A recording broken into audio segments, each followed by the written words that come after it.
नमस्कार दोस्तों, एपेडा यानी agricultural and processed food products export development authority के तहत उत्पादों का एक्सपोर्ट अप्रैल से नवंबर 2020-21 में 11,671 मिलियन अमेरिकी डॉलर से बढ़कर अप्रैल से नवंबर 2021-22 में 13,621 मिलियन अमेरिकी डॉलर हो गया। एक्सपोर्ट होने वाले उत्पादों में सबसे ज़्यादा उत्पाद चावल था। एक्सपोर्ट नाम सुनते ही आदमी घबरा जाता है, उसको नहीं समझ में आता कि यह कैसे होता है। इस वीडियो में हम बात करेंगे कैसे बम्बू और एग्रीकल्चर से रिलेटेड प्रोडक्ट्स को एक किसान या युवा बिजनेसमैन और छोटा व्यापारी कैसे एक्सपोर्ट कर सकता है, एक्सपोर्ट करने के लिए क्या क्या मुख्य रिक्वायरमेंट्स होती हैं, एक्सपोर्ट करना क्यों ज़रूरी है, एक्सपोर्ट लाइसेंस कैसे प्राप्त किया जा सकता है और इसके लिए कितनी फीस लगती है। एमएसएमई को लेकर सरकार स्पेशल क्या क्या ऑफर दे रही है, इसमें सरकार आपको आपके खर्चे का पैसा रिटर्न करती है तो कैसे रिटर्न करती है, एक्सपोर्ट किस किस मार्ग से कर सकते हैं, एक्सपोर्ट करने में किस किस समस्याओं का सामना करना पड़ता है और उनका क्या सॉल्यूशन है, एक्सपोर्ट करने के लिए सरकार क्या छूट दे रही है, टैरिफ क्या रहने वाला है, ड्यूटी या टैक्स कितना लगेगा, सरकार के वह कौन कौन से पोर्टल हैं जिसके माध्यम से आप एक्सपोर्ट कर सकते हैं। इन सभी प्रश्नों के जवाब इस वीडियो में आपको मिलेंगे, तो वीडियो को लास्ट तक जरूर देखना। और अगर आप इस चैनल पर पहली बार आए हैं तो चैनल को सब्सक्राइब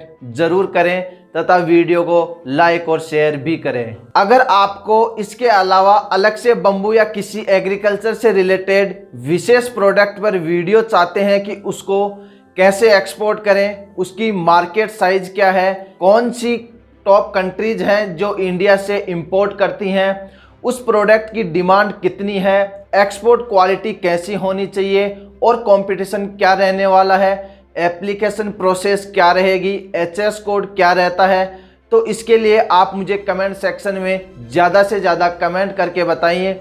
जिस प्रोडक्ट के बारे में ज़्यादा कमेंट आएंगे उसके बारे में मैं आपके लिए एक अलग से वीडियो लेकर आऊंगा। सबसे पहले जानते हैं कि एमएसएमईज यानी micro small and medium enterprises को सरकार स्पेशल क्या क्या ऑफर दे रही है।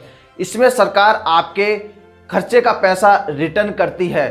सरकार ने साफ कहा है कि अगर आप इंटरनेशनल ट्रेड फेयर एग्जीबिशन में जा रहे हैं तो सरकार आपके पैसे रीएम्बर्समेंट करती है। सरकार स्मॉल माइक्रो कंपनीज को 50% तक का स्टॉल चार्जेज और 75% तक एयर फेयर कॉस्ट वापस करती है। अतः आपको स्टॉल लगाने के लिए जो पैसा लगता है उसमें 50% तक का पैसा सरकार देती है और आपके आने जाने का किराया होता है उसमें 75% तक का पैसा सरकार खुद वहन करती है। इसके साथ यह महिलाओं के लिए 100% तक stall and air fare charges बिल्कुल फ्री रहता है।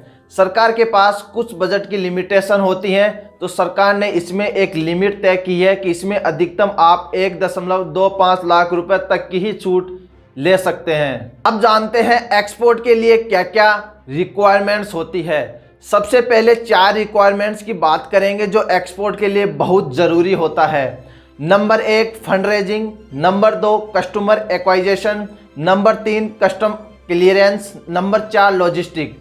यह सब जान गए तो आप आसानी से एक्सपोर्ट कर पाएंगे। FIEO यानी federation of Indian exporter organisation जो ministry of commerce government of India की ओर से बनाया गया है, यह आपकी एक्सपोर्ट करने में मदद करता है। अब जानते हैं एक्सपोर्ट करना क्यों ज़रूरी है। क्योंकि जब कोई भी किसान या कोई भी कारोबारी एक ही देश में अपना कारोबार करता है तो उसे एक लिमिटेड मार्केट मिलती है जिसके कारण उसको बहुत कम मार्जिन मिल पाता है। क्योंकि एक किसान अगर अन्न उत्पन्न करता है या कोई भी प्रोडक्ट तैयार करता है तो वह किसी ना किसी बड़े बायर को ले जाकर बेचता है या बाहर किसी दूसरे बड़ी सिटी के व्यापारी को ले जाकर बेचता है तो वह वहाँ से डायरेक्ट एक्सपोर्ट करता है। इसमें किसान को बहुत कम पैसा मिल पाता है और पूरा पैसा ट्रेडर या ट्रेड सप्लायर ही कमाते हैं क्योंकि किसान को नहीं पता कि कैसे एक्सपोर्ट किया जाता है और एक्सपोर्ट करना उसकी समझ से बाहर हो जाता है तथा अगर वह बाहर दूसरे देश में एक्सपोर्ट करे तो उसको लायबिलिटी बहुत ज़्यादा हो जाती है।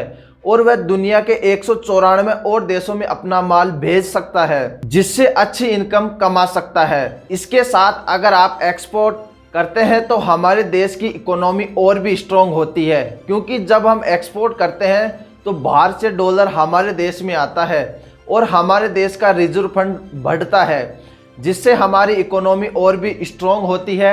इसलिए मैं आप सभी से यह विनती करता हूं कि आप ज़्यादा से ज़्यादा एक्सपोर्ट करें, जिससे आप ज़्यादा से ज़्यादा पैसे भी कमाएंगे और इस देश को आर्थिक मजबूती भी प्रदान कर पाएंगे। अब जानते हैं एक्सपोर्ट करने के क्या क्या फ़ायदे हैं। इसका सबसे मुख्य फ़ायदा यह होता है कि अगर जैसे आप इंडिया में रहते हैं और इंडिया की इकोनॉमी में स्लो डाउन चल रहा है, अर्थात मंदी का दौर चल रहा है, और यूएस यानी अमेरिका में मार्केट तेज है, तो आप वहां की तेजी का फायदा उठा सकते हैं और अच्छा पैसा कमा सकते हैं। अब जब हम देखते हैं कि इंडिया को हमें 5 ट्रिलियन इकोनॉमी बनाना है 2025 में और 10 ट्रिलियन इकोनॉमी बनाना है 2035 में, तो हमारे एक्सपोर्ट को 531 बिलियन डॉलर से इसको हमें लगभग 2 ट्रिलियन डॉलर तक पहुंचाना होगा।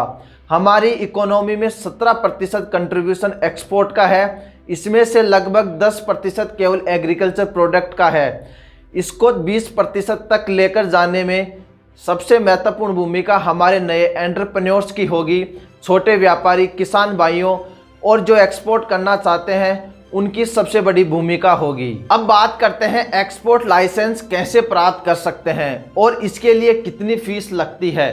नॉर्मल लोगों को लगता है कि एक्सपोर्ट करना बहुत कॉम्प्लिकेटेड है, यानी बहुत ज़्यादा मुश्किल भरा काम है। इसलिए हर छोटा व्यापारी, किसान और युवा व्यक्ति इस एक्सपोर्ट बिजनेस को करना तो चाहता है, लेकिन वह घबरा जाता है और हेजिटेट रहते हैं कि यह कैसे होगा।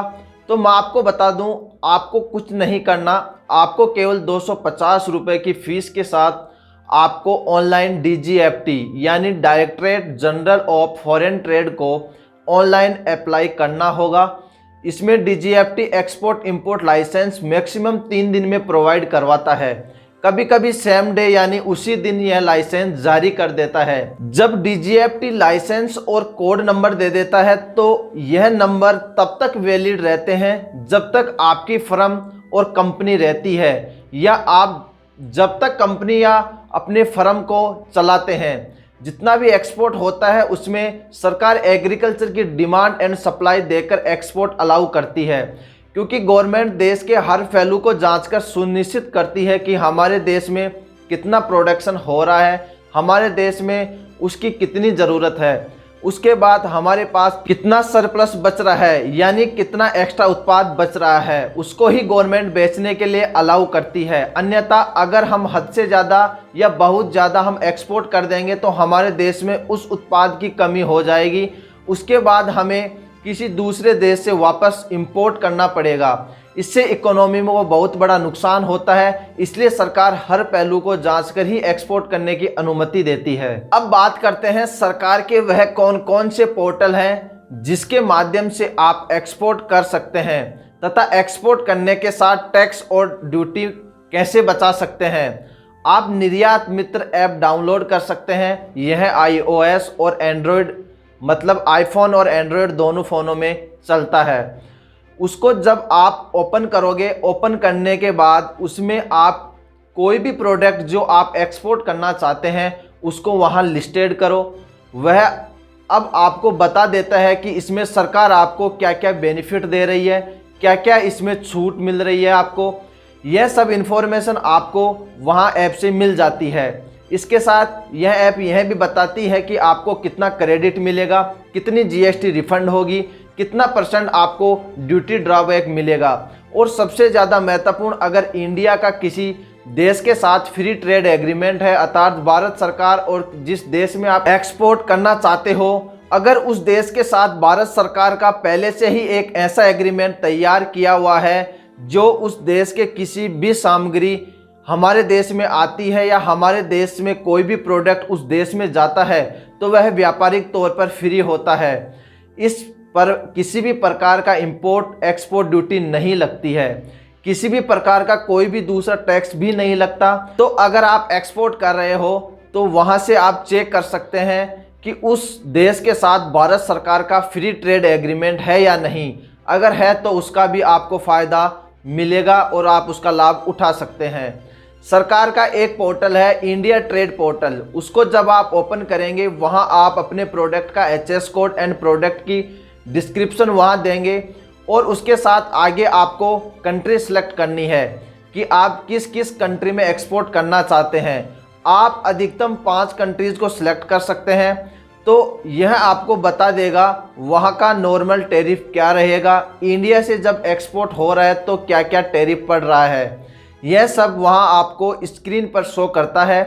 एमएसएमई यानी ministry of micro small and medium enterprises की भी एक वेबसाइट है, यहाँ पर आप अपने प्रोडक्ट डिस्प्ले कर सकते हैं। अब बात करते हैं एक्सपोर्ट किस किस मार्क से कर सकते हैं, कौन सा मार्क सस्ता पड़ेगा। अगर आपको जानना है कि कौन सा मार्क सस्ता होगा तो इसके लिए आप कोगोपोर्ट एक वेबसाइट है जो भारत सरकार की ही है।